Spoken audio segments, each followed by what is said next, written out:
Hello Dragon Wisps, welcome to today's video. Today we're going to be doing the Paladin class of the 3.5 edition of Dungeons & Dragons. I guess I'll move that closer so you can see it better. Now before we get into this, keep in mind Paladins generally I would say are for more advanced players. There's more rules you have to follow with them. You know, first of all, you've got to be lawful good. You know, you can't do dishonorable things like torture or anything like that. You also need to consider how they play into the rest of the party's makeup. You know, if you've got people who are doing, like, planning to do, like, illegal things, like breaking and entering and torture and stuff, Paladin might not be the best fit for your party unless the rest of the party can somehow convince the Paladin to walk away, leave them alone for a bit so that they can perform their more seedy deeds. So, you know, obviously campaign setting is another thing. But like, I also consider it more of an advanced character because, you know, you've got your melee, but then you've got your spells and everything. You need to keep track of all that stuff. But like, it's definitely more in depth than the cleric is, because cleric, you know, you can take the front line, and then you've got your armor and stuff to protect you and your spells.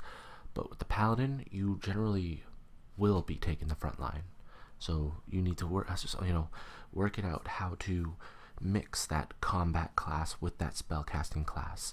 Obviously, fortunately, spellcasting doesn't become an issue until you get later in, but you know, you have been warned. So anyway, before I begin, I'd like to remind you to like the video and subscribe to the channel if you haven't yet to become a Dragon Wisp. And if you would like to support the channel more directly, you can do so at the Patreon link in the description below. Alright, so without any further ado, sit back, relax, and let's make a first level Paladin. Alright, so first thing I recommend for your Paladin is to stick with your three basic races, human, elves, and dwarves. If you don't have experience with running Paladin or an unorthodox character like I tend to play, you know, humans in their self-important I'm better than everybody else ways tend to be good Paladins. I'm not sure why. It might be something to do with the I'm better than you attitude. You know, half elves can tend to lean towards Paladin as well. Dwarves, they can be tricky when it comes to being a Paladin because Paladin requires, you know, focus on everything about justice and righteousness and my deity this, my deity that. Whereas with dwarves, they generally care about like king and family and duties and stuff, like clans. Elf paladins, there's less of them because, you know, they tend to follow the kind of quests that take them all over the place, and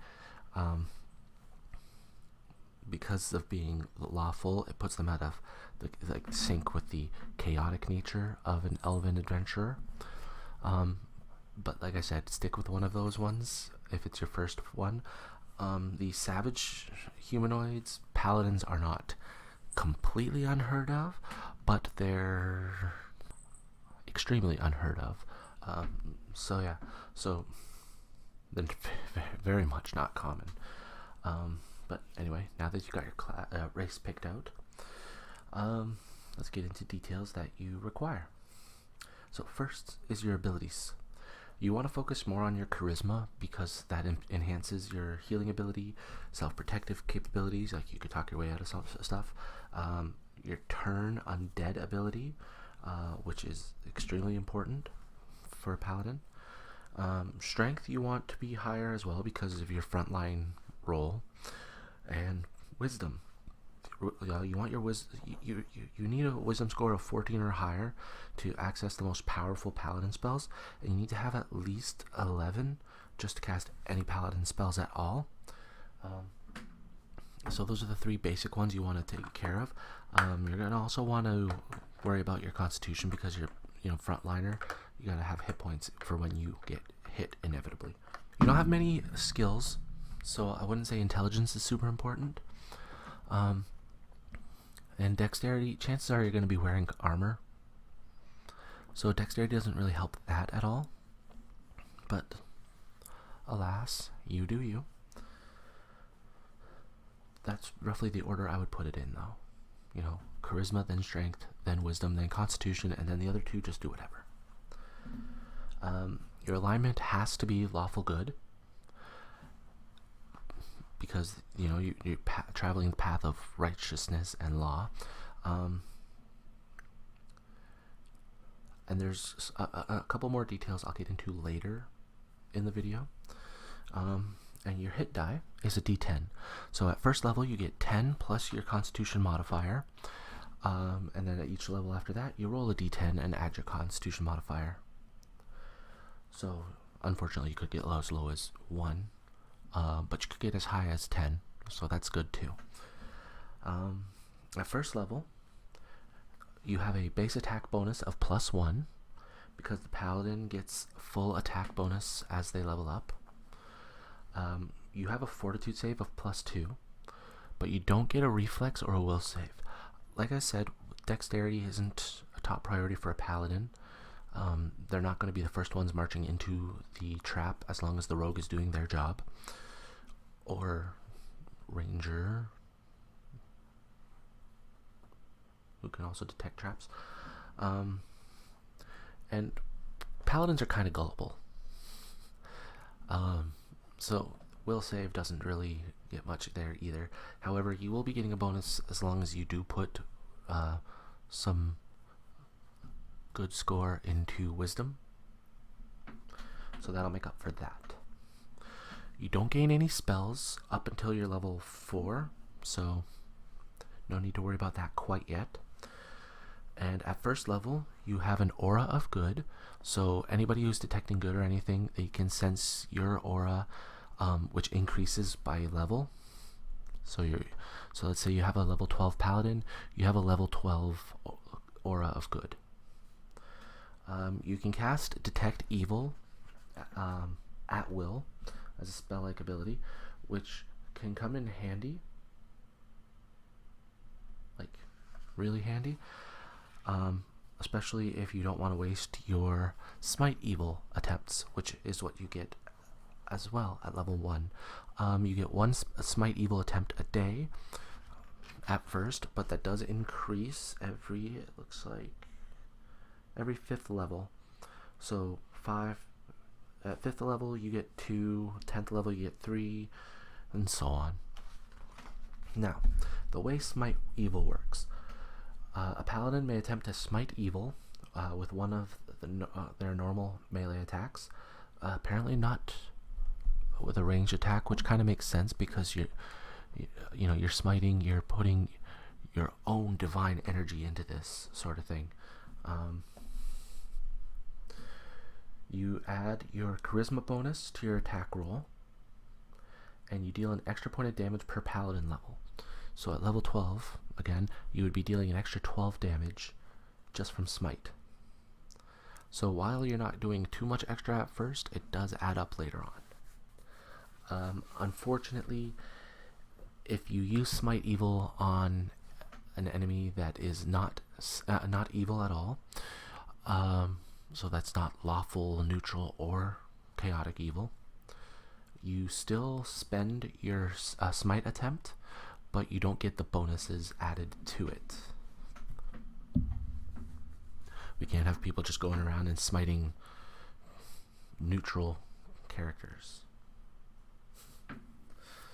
Yeah. So those are what you get at level 1 as a paladin. There are definitely more bonuses you get as you go. And now here's where paladins can become trouble. and part of the reason not a lot of people play Paladins in 3.5, but Pathfinder had altered this. So a Paladin is required in 3.5 to focus solely on being a Paladin. The more you, as you level up, like, you do get great stuff for leveling as a Paladin. However, if you decide you want to multi-class into something, you can no longer advance as a Paladin. So that's like, because like it does require that much dedication to what you're doing. Now, some DMs will allow you to, you know, cross-class, multi-class. However, like it was a good way of preventing the Paladin from becoming too powerful. There are other reasons people don't play Paladins, primarily because they don't suit the way they play. But I think that at that point it's just becoming like picky about, you know, your character. Because let's face it, everybody does have their favorite class. Mine is Rogue.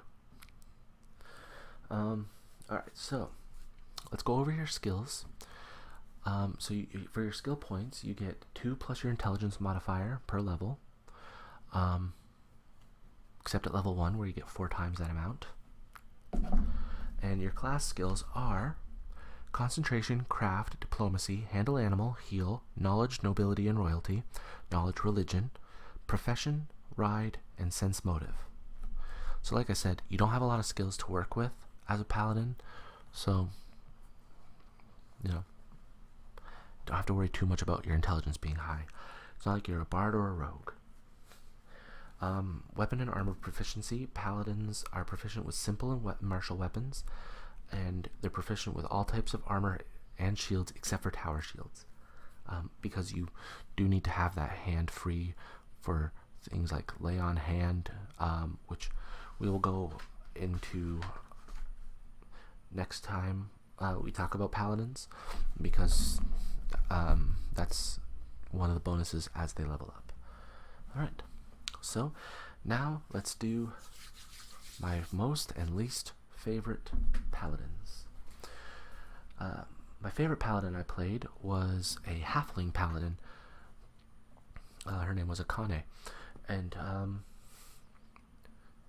it was just fun because, you know, as everybody's doing their, well, I think we should do this, I think we should do this, there's a little Akane standing down there like, I don't think so, nope, and like, she had a certain level of influence over the rest of the party, so it was always funny to be like, you know, Akane would make a decision, and then the other players are like, haha, you're afraid of the halfling, sort of thing. So yeah, that was my favorite one. I don't play Paladins very often. My least favorite one was another player's Paladin, and he played this Paladin, we call it lawful stupid. So like, oh no, we can't do that. Why? Because I'm a Paladin. We have to do this. Why? Because I'm a Paladin. You realize and like, this is us talking to him, you realize that you made a Paladin in a campaign with 3 rogues and a fighter, knowing full well ahead of time from the dungeon master that this is a crime campaign. Well, we can't do that because I'm a Paladin, and that would be unlawful. So we got like 2 sessions in, and then we just gave up. We're like, nope, we're not doing this anymore. So that was my least favorite. Alright, thank you for joining me for today's video. I hope it was enlightening to learn how to create a Paladin character. And I hope you decide at some point to try a Paladin. Like I said, like, I don't play Paladins very often, but they are extremely rewarding in the long run. But yeah, hopefully this helps you. And yeah, like I said, if you haven't played a Paladin or you're not an advanced player, definitely stick to the 3 basic races: the human, the dwarf, and the elf. Alright, so that's that. Feel free to comment any questions you have regarding the Paladin. I'll do my best to answer them. And tune in next time for the Ranger class, which I definitely have more information on than the Paladin, because I've played Rangers more so than Paladins. But anyway, right about now, you'll be getting the usual stuff, you know, a subscribe button up here, latest video on the channel over here, video recommended for you by YouTube over here, and over here will be a nice little D&D playlist, either tutorials or the actual D&D where you can sit and watch me actually make these characters. So thank you for joining me, and as always, have a peaceful day. Bye.